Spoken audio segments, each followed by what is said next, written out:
Good afternoon. Welcome to another briefing by the St. Louis Metropolitan Pandemic Task Force. Today we'll do the same thing we've done the last couple of sessions, review the data quickly, and then we'll talk about several topics that are top of mind. What's happening with back to school, some challenges we're having in the testing arena, and some issues around vaccination. So this is the graphic tracing the number of cases and number of deaths in the U.S. since the beginning of the pandemic in February of last year. We appear to be peaking somewhat below the peak that we reached during the winter, and hopefully that will hold up, although cases are still increasing in the U.S. Again, death rates tend to lag behind the case rates, and you can see that on the graphic on the right. Looking at the map of the country, on this map, a reminder that the darker the color, the higher the number of cases on a per capita basis. So these are adjusted for population. You can see that compared to where we were a few weeks ago, Missouri is in a substantially better position in terms of case rates. The exception being the Boot Heel region, which has a fairly high number of cases, as does most of the rest of the southeastern U.S. There are some other areas of great activity, including the western and Pacific Northwest states, as well as Alaska.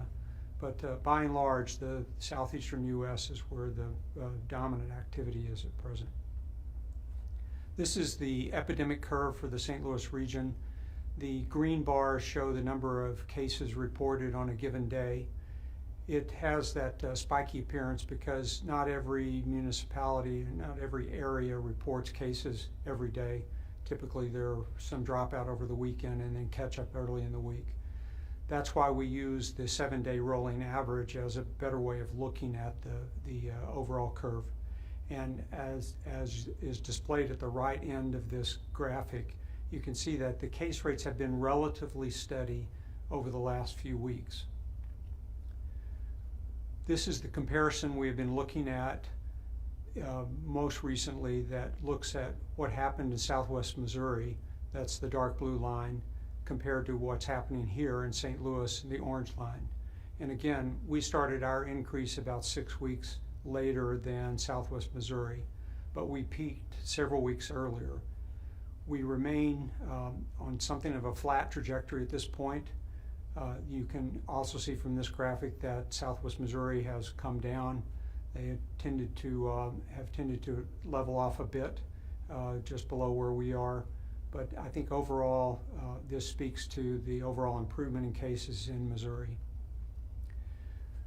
We are pretty much in a holding pattern, however. The week-over-week change in the 14-day rolling average was a very small drop of 1.9%. And this corresponds to this reproduction number of 1.00.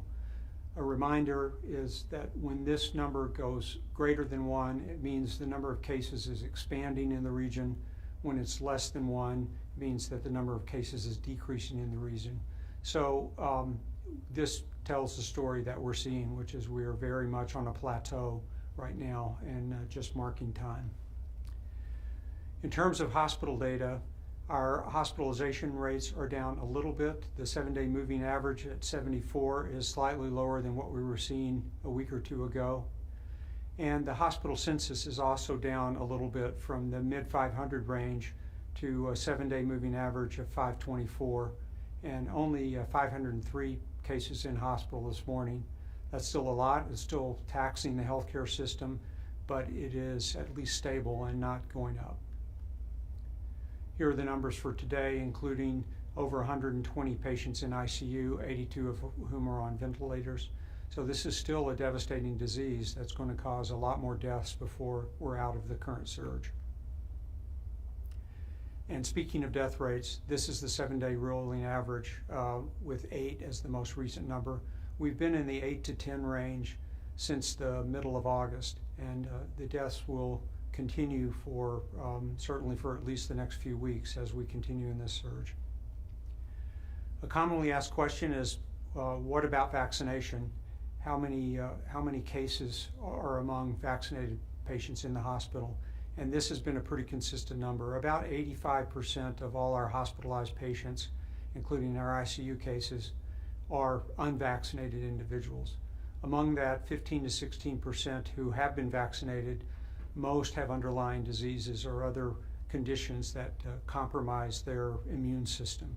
So we're not seeing many individuals who have relatively normal health who have been vaccinated landing in the hospital.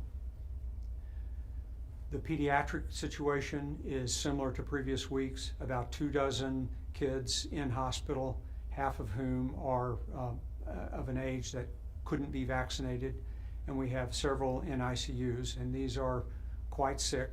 The question has come up a couple of times is how severely ill are kids in ICUs, and these patients are very ill. To date, we've discharged over 27,000 patients that we've taken care of in task force hospitals, including 100 patients yesterday. Looking ahead, I'll remind you that on this graphic, the black dots represent the number of cases that were in hospital on that specific date. The blue lines are mathematical models that help us anticipate where we're going. The middle line is our best guess about the trajectory, and the dark blue line and the light blue line are upper and lower confidence limits on our estimate. This shows that inpatient census is actually tracking just a little bit below the most recent models, which is good news, as is ICU census, although in the last few days we've seen some upturn in the number of ICU cases. But so far, these go along with the pattern we're seeing of stable case rates in the region. Of course, the key to getting COVID in control once and for all has to do with how well we vaccinate the population. Nationally, the overall vaccination rate for the percentage of the population that's totally vaccinated is just over 50%, about 53% nationally, with another 10% or so who've at least initiated the vaccine sequence. In the state of Missouri and in the St. Louis area, we're running below that.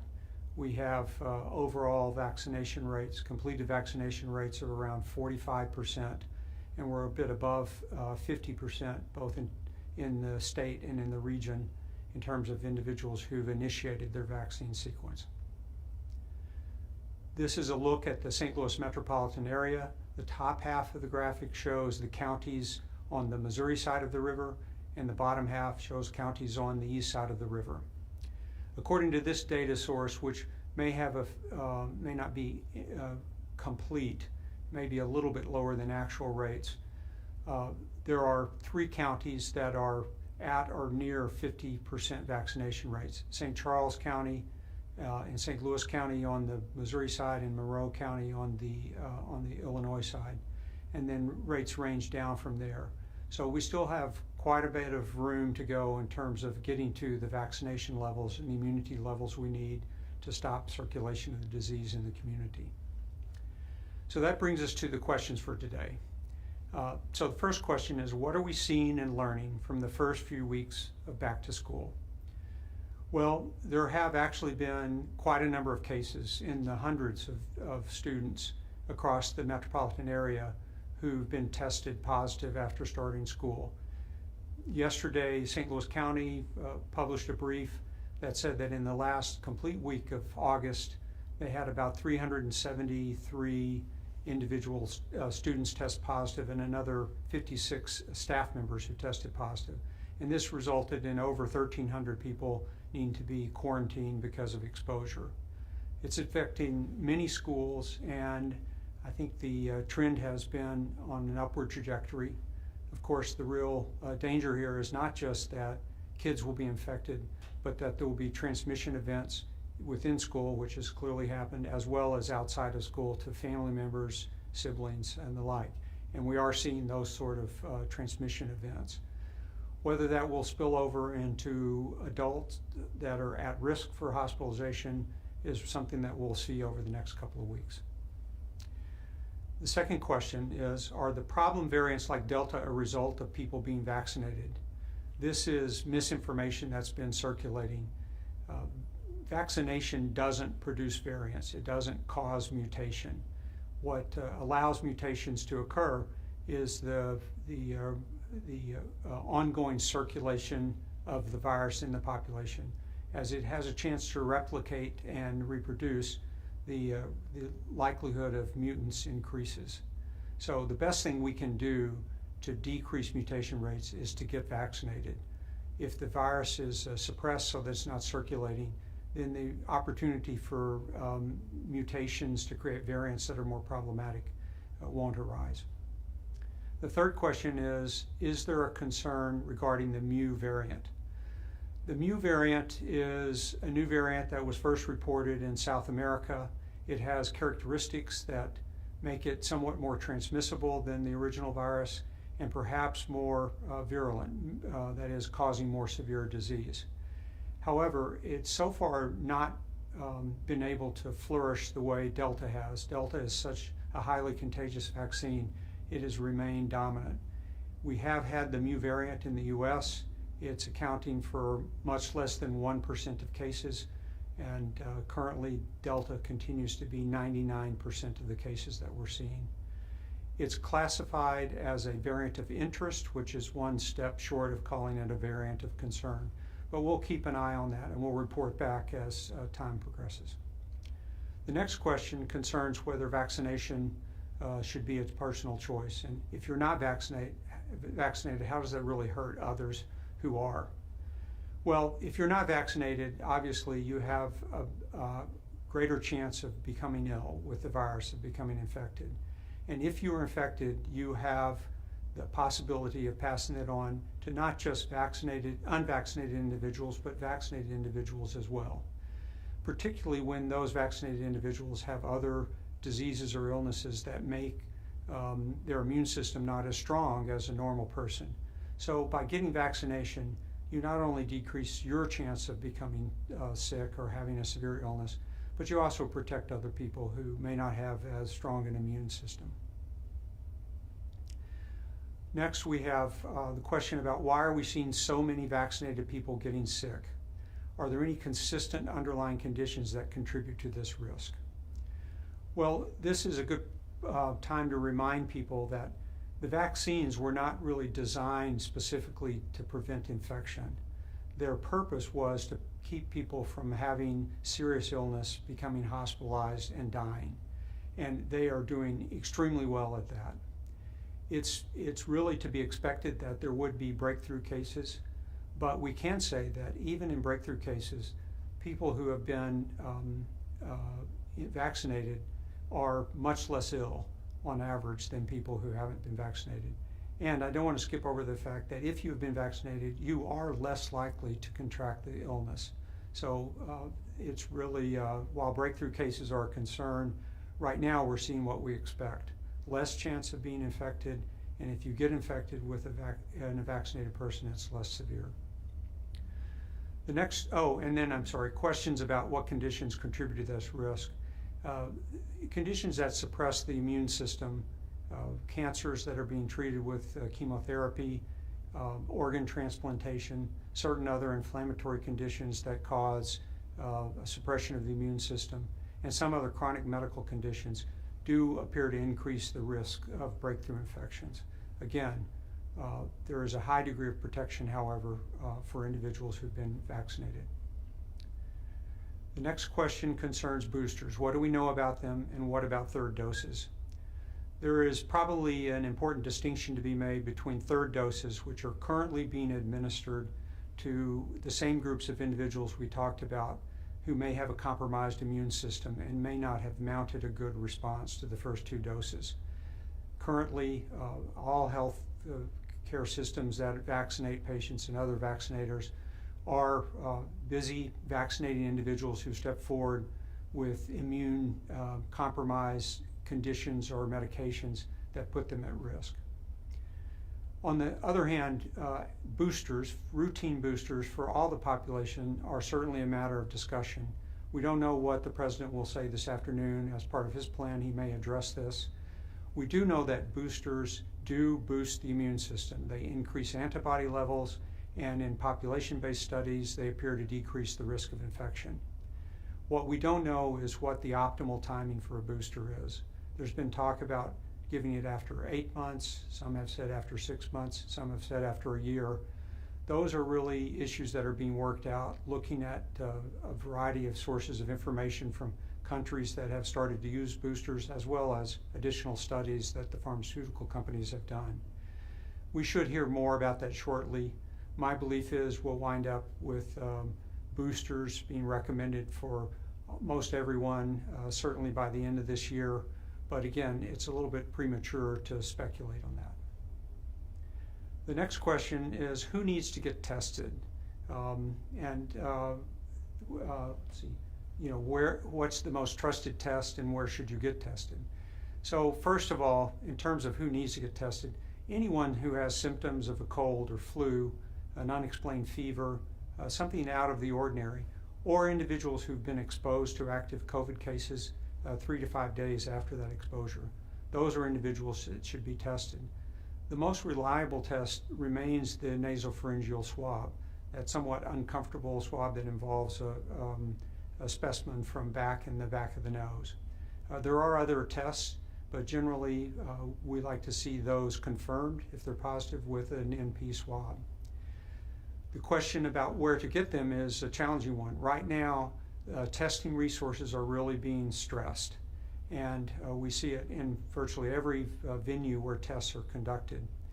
If you need a test, particularly if you are asymptomatic, you don't have symptoms, you should contact your primary care physician or your local public health department.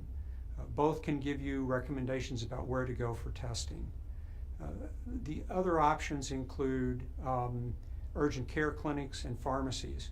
They have had some limitations in their testing supplies, so it would be better to call those places before you go. And again, by all means, seek information from your primary care physician or from your public health department before you seek a test.